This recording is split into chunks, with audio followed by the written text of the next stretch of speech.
హనుమంతుడు నందీశ్వరుడితో యుద్ధం చేశాడని మీకు తెలుసా? ఆ రోజు కైలాసం కంపించింది. అపారమైన బలం, ఎవ్వరినీ లెక్క చేయలేని వేగం. అలా గర్జిస్తూ వస్తున్నాడు హనుమంతుడు. ఆ అడుగుల శబ్దానికి పర్వతాలు వణికాయి, గాలి దారి మార్చుకుంది. కాని కైలాస ద్వారం ముందు ఒక్కసారిగా ఒక మహారూపం నిలబడింది. అతడే నందీశ్వరుడు. నంది గర్జిస్తూ, ఇది మహాదేవుడి స్థలం, అనుమతి లేకుండా ఒక్క అడుగు కూడా ముందుకు వేయలేవు. అది విన్న హనుమంతుడు నవ్వాడు. నా దగ్గరికి, నా దారికి అడ్డుగా నిలబడే ధైర్యం దేవతలకే లేదు అని అన్నాడు.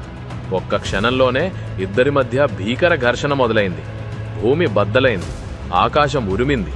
హనుమంతుడు తన గదను పైకెత్తిన క్షణంలో నంది కళ్లల్లో శివుని తేజస్సు కనిపించింది. అప్పుడు హనుమంతుడు అర్థం చేసుకున్నాడు, ఇతను శివుడి సేవకుడు కాదు, శివుడి శక్తే అని. వెంటనే హనుమంతుడు తలవంచాడు. అప్పుడు నంది చిరునవ్వుతో అన్నాడు, శక్తి గొప్పది కాదు హనుమ, ఆ శక్తిని అదుపులో పెట్టే వినయం గొప్పది అని.